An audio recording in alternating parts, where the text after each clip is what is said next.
Les flammes dévorant Notre-Dame ont fait le tour du monde et ému bien au-delà de la France. Les réactions de soutien et de compassion affluent du monde entier. À Strasbourg, c'est l'ensemble des représentants de l'Union européenne qui ont exprimé leur solidarité.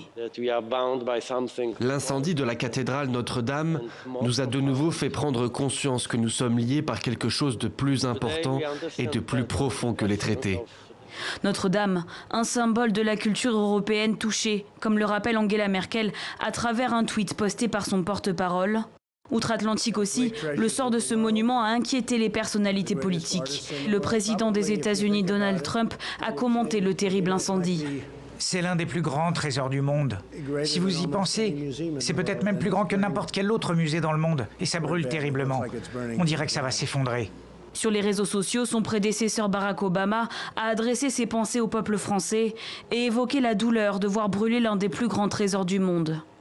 Une émotion partagée jusqu'au Japon, où le chef de cabinet japonais a exprimé son soutien à la France. Le gouvernement japonais voudrait exprimer ses sincères condoléances au président Macron, au gouvernement français et à tous les Français. Des réactions également en Afrique, avec le message du président ivoirien, et en Amérique latine, où les chefs d'État ont eux aussi eu une pensée pour le monument. Le président brésilien a manifesté sa tristesse sur Twitter, tout comme son homologue vénézuélien. Loin d'être exhaustive, cette liste de pays ayant manifesté leur soutien rappelle l'importance du monument pour le patrimoine mondial.